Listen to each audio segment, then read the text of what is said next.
இந்த இடத்துல பாத்தீங்க அப்படின்னா 4வது வரிசையில நாத்தன் ஜோன்ஸ் அப்படிங்கிறவர் தான் இருக்காரு. யாருப்பா அந்த நாதன் ஜோன்ஸ் அப்படின்னு நீங்க கேட்கலாம். ஸோ ஜெயம் ரவி வந்து நடிச்ச ஒரு பாக்ஸிங் படம், 2வது முறையா பாக்ஸரா நடிச்ச ஒரு படம் தான் பூலோகம்.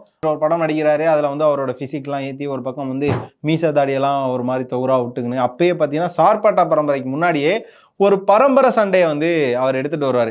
ஒரு பக்கம் பாத்தீங்கன்னா நாட்டு வைத்தியர் பரம்பரை, அதுக்கப்புறம் இன்னொரு பக்கம் இன்னொரு பரம்பரைன்னு சொல்லி பரம்பரை பாக்ஸிங் இருக்குங்கிறத ஒரு விஷயத்தை அப்பயே எடுத்து வைப்பாரு. பட் இந்த படம் வந்து ஒரு மேக்கிங்கா தவறி இருக்கலாம். ஏன்னா இந்த படத்தை வந்து வேற மாதிரி இப்படி ஒரு 2 பரம்பரை இருக்கு, அது இப்படி எடுக்கலாங்கிற மாதிரி மேக்கிங்ல எவ்வளோ வந்து டிஃபரன்ஸ் காட்டுறலாம். ஒன்றும் பாரஞ்சித் மாதிரி பிற்காலத்தில் எடுக்கப்பட்ட சினிமாங்கிற மாதிரி ஒரு 1970 80கள் எடுக்கப்பட்ட சினிமாவா காமிச்சிருக்கணும். அப்படி இல்லையா இப்போ எடுக்கப்பட்ட சினிமானா வந்து அதுக்கான ப்ரொடக்ஷன்ஸ் நிறைய பண்ணி நல்லா மேக்கிங் பவராக கொடுத்துருந்தா படம் நல்லா இருந்திருக்கும். ஸோ இந்த படத்தில் வில்லனா வந்து ஒரு பாக்ஸர் வருவார், ஜார்ஜ் அப்படிங்கிற ஒரு வில்லன். ஸோ அந்த ஜார்ஜ் எப்படி பீட் பண்ணுறாரு அப்படிங்கிறதான் கிளைமேக்ஸாகவே இருக்கும். அதில் பார்த்தீங்கன்னா ஒரு சீக்வன்ஸ் இருக்கும்.